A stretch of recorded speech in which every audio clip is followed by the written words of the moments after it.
Support for Modern Love comes from Living Proof. How long can you go between washes? Keep your hair cleaner longer while washing less for beautiful, healthier hair. Use the code LOVE at livingproof.com for a free travel-size dry shampoo with your $20 order. We are the science. You are the living proof. And by the Showtime original series Masters of Sex. Join the swinging 70s with pioneer sex researchers, Dr. William Masters and Virginia Johnson. Masters of Sex premieres September 11th at 10 p.m. Download the Showtime app now and start your free trial.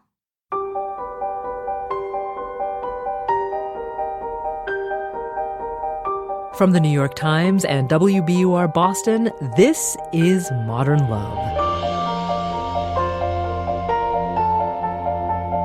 Stories of love, loss, and redemption. I'm your host, Meghna Chakrabarty.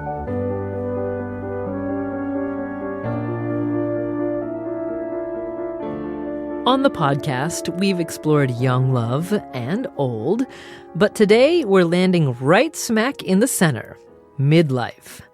When writer Marcia DeSanctis hit 40 and settled into married life with 2 kids, she realized that the second half of her life had no roadmap. So now what? Oscar and Emmy-nominated actor Angela Bassett brings us Marcia's story. Angela's film work includes the Tina Turner biopic What's Love Got to Do with It?, Malcolm X, and Akeelah and the Bee. Here's Angela Bassett reading Marcia DeSanctis' essay, What the Psychic Knew. Years ago, panicked, on the cusp of 30, between jobs and wondering where life would take me, I consulted a psychic. I remember staring at the sea of green carpet in her home as she addressed the usual concerns. She told me to marry Mark, the man I was living with, that I would have a son and a daughter, and that my future with them would not be in New York City, contrary to what I had long assumed. Finally, I asked the question I really wanted answered. When will I die? That's not what I do, she said. So I can't say. You can't because you don't know or because it's bad? She tilted her head to one side. Can you tell me how, then? I see a severe blow to the head, she said, catching me squarely in the eyes. It will be sudden and you won't feel pain. That's a relief, I said. I was born with a death sentence, like every creature that walks the earth. But I instantly regretted having this expertise into how I would leave it. But here's what I can say about this life, she continued, referring presumably to the time before I would be killed by a foul ball at Fenway Park or a tree branch in the woods. Your purpose is love. As opposed to what? She shrugged. Power, money, great acclaim. Too bad, I said.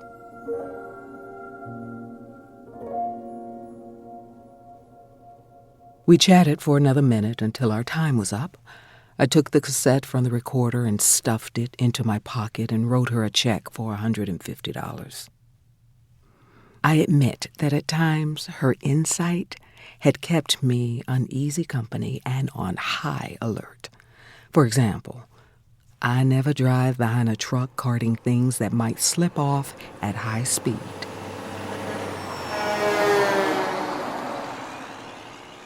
A decade later, the psychic was 3 for 3. I lived with my husband Mark and my son and daughter away from New York City, but the part about my purpose being love had been sidelined, or so I thought. Once the power vacuum of middle age descended, sucking the youth from my body, my spirit, and my marriage, everything I had to give went to my children, and though I loved them and my husband utterly, the drudgery of the day-to-day made it seem as if not love, but coffee, my Toyota, and sheer logistics were what propelled me through life. At 45, I had a hip operation, and the following 8 weeks gave me a brief window into old age. The view was not good. My family soldiered through a long winter with me hobbling. We all needed to get away. So I booked a few days at a seaside room in Miami with one king-size bed. My kids, then 8 and 11, and I arrived to glorious Florida blue skies. That first day, the sun knocked the kids out early and they fell asleep on either side of me in the sprawling bed, their shoulders already browned up and still smelling of sunscreen. I had dropped 15 pounds after my operation, and since I wasn't too fleshy to begin with, the loss made me look more haggard than I felt. I tried to right my pajama bottoms that had twisted around me, and as I did, I became aware of something in my abdomen, a lump that obviously didn't belong there. It was firm and round as a new summer plum. The warmest calm fell over me, and I grabbed my children, who rustled as I pulled them close.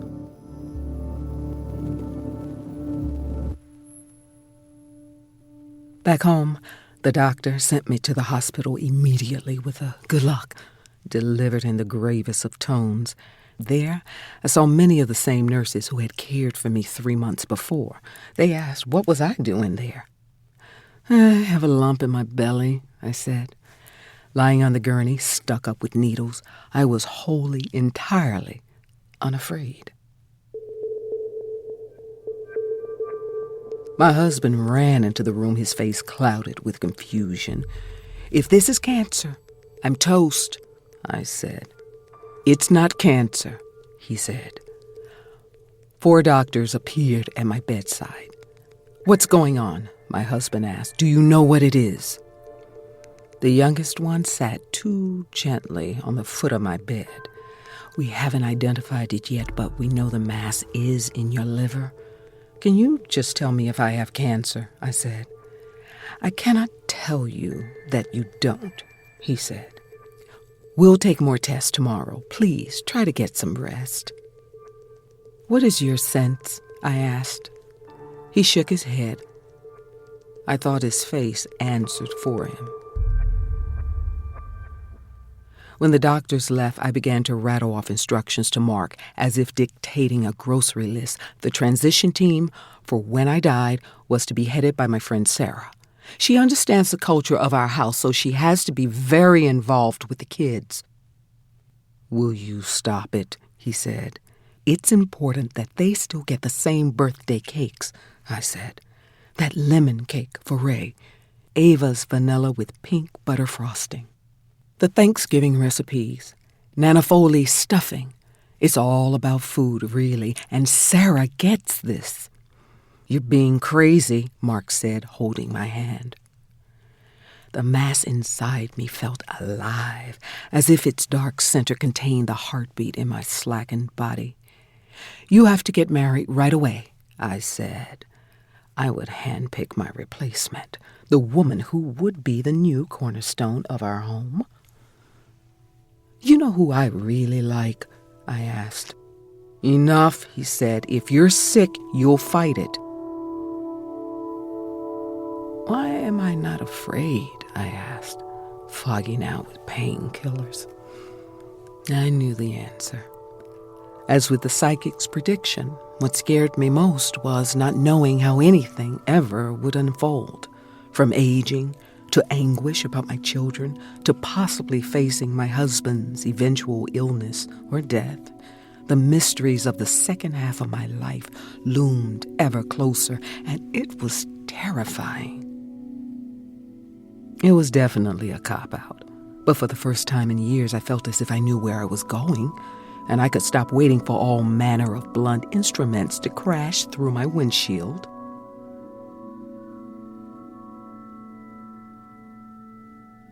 I watched Mark's face through drugged eyes.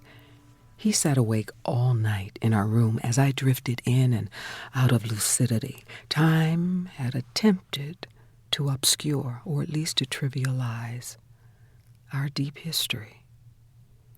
But somewhere in that haze, I sensed in him the antidote to my fear, not of death, but of life. I extended my arms at my sides, and they ached with the craving to hold my children, as I had done only days before in Florida. I imagined them sleeping, their little arms curled around nothing but air. At 5 a.m., Mark went out for coffee, and 4 hours later, they discovered that the clementine-sized mass cocooned in my liver was benign. The next morning, a laparoscope siphoned it from my body, and the surgeon stitched up the incisions. Mark and I arrived home, and the children, who had been staying at Sarah's, soon followed. They were still brown as biscuits from Miami. My little girl looked wary. She had seen me too fragile too often that winter. I wanted to tell them all, how sorry I was, because I knew that for those moments it wasn't courage, but cowardice that had given me no fear of dying.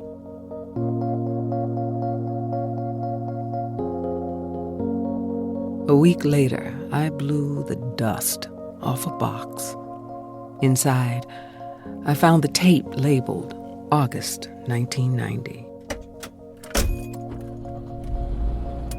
My car had the only cassette player, so I went for a drive and waited for the echo of my younger voice, then the psychic's. She spoke of my future son and daughter. Then there was a strange silence after I pushed her to reveal how I would die. And at last, her finale, that love would be the driving force of my life. Isn't that kind of obvious? I asked. Is it? Wait until you ask yourself, now what? You'll see. She was right. I had seen.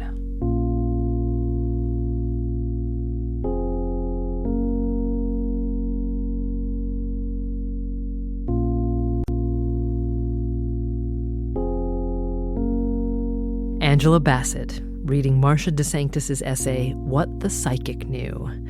It's been 4 years since the piece came out. How did the rest of Marcia's 40s shake out?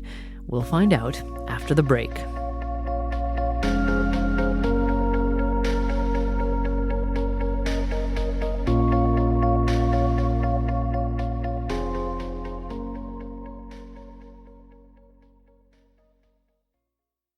Living Proof products make life easier. Just ask Sarah from Los Angeles. Recently, I had to have surgery, and as a result, it was very hard for me to raise my arm and wash my hair. That's when I relied on the dry shampoo. Being able to at least have clean hair just really helped me stay sane. That Perfect Hair Day dry shampoo was huge for me. Use the code LOVE for a free travel-size dry shampoo with your $20 order. livingproof.com. We're back. It's Modern Love, the podcast. I'm Meghna Chakrabarti. And now a postscript from the editor of Modern Love for the New York Times, Daniel Jones, and the author of this week's essay, Marcia DeSanctis. So many people seized on the fortune teller aspect of this story because most of the mail that I got, and even Dan Jones was getting, he seemed to say, everyone wants to know, who is this fortune teller? So we go to these psychics because fate is just too iffy. And I would say that nowhere is that more clear than at midlife. It was a dark time. I think that wishing that I would have a fatal illness rather than carrying on with the rest of my life is a pretty dark thing to admit, and I did.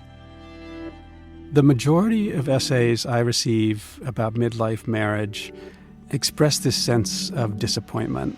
And Marcia's essay to me really is one about profound questions. Those questions are, well, shouldn't I feel happier? Like, why isn't this enough? There's the kind of love that is just part of routines and part of being in a family and part of taking care of someone. But that doesn't feel like the fun, exciting kind of love. It feels like the sort of dutiful love. And what Marcia struggles with here is she wants like so many people in midlife marriage, want something that's more passionate and more a feeling of being really alive. I'm fascinated by the power of psychic suggestion and how, at least in what I've seen, how often it tends to work, but why does it work? And it seems to me that it works because we open ourselves up to the possibility of that predicted thing happening. People are so desperate for some sort of clarity or some sort of suggestion or someone, just anyone, to point in some direction, and they'll willingly follow. At that point, I was 45 years old. The next chapter, it was too much of a mystery, and I just wasn't sure if I'd have the energy to try to solve it. I think that's what happens in middle age. It's like the edge of a canyon or the edge of a desert or something, or where do I go from here? Marcia decided to go back to school. After surviving her cancer scare, she quit her job as a television producer and enrolled in a grad program for international relations. So while I was there, I was really detached from my life, and I had an episode where I guess I really fell hard for another man that wasn't my husband. We didn't have a physical affair, but I got through this, and we got through this. And what was amazing was that it was just interpreted, at least my husband interpreted it as something more worthy of his compassion than his contempt, and certainly not his casting me aside because I had been unfaithful. Divorce wasn't an option, and I don't know if that's wise or if that's simple. I don't know what that was, but it was just not something we were going to do. And so the writing of this story, it was really just the first tremor in what was a pretty turbulent midlife, which, by the way, isn't over, but the marriage is in a very, very good place. If you can make it through your 40s, I think you can make it through anything, and I think that goes for marriage. Marcia's career is in a very good place as well. She's a travel writer now, and a couple of years ago, she published the New York Times bestseller 100 Places in France Every Woman Should Go. And Marcia's professional success helped rejuvenate her family life. So my kids, I think it's exciting for them to see their mother working and being published and saying, well, this is okay because mom's happy and mom's fulfilled. Marcia DeSanctis, author of What the Psychic Knew. We also heard from Modern Love editor Dan Jones. Special thanks to Angela Bassett for reading this week's essay. You can see her next month in Season 6 of FX's American Horror Story. Find out who's coming up next week on the podcast after the break.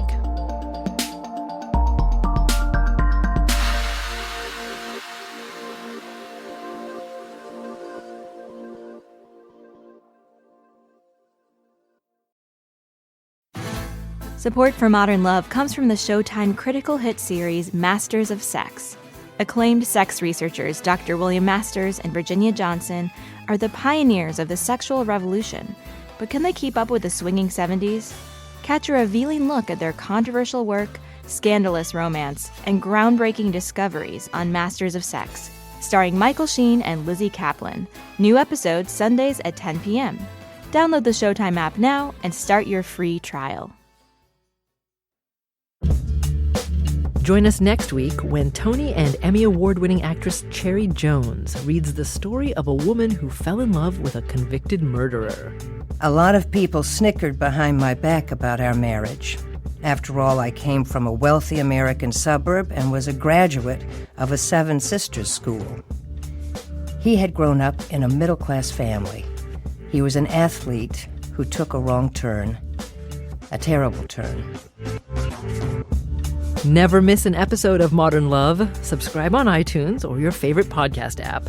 And sign up to receive Modern Love email updates at nytimes.com/lovetalk. You can also join our Facebook community at facebook.com/modernlove. Modern Love is a production of the New York Times and WBUR, Boston's NPR station. It's produced, directed, and edited by Jessica Alpert, John Perotti, and Amory Sievertson. The idea for the Modern Love podcast was conceived by Lisa Tobin. Our casting consultant is Amy Lippens. Iris Adler is our executive producer. Daniel Jones is the editor of Modern Love for the New York Times and advisor to the show. Music for the podcast, courtesy of APM. I'm Meghna Chakrabarty. See you next week.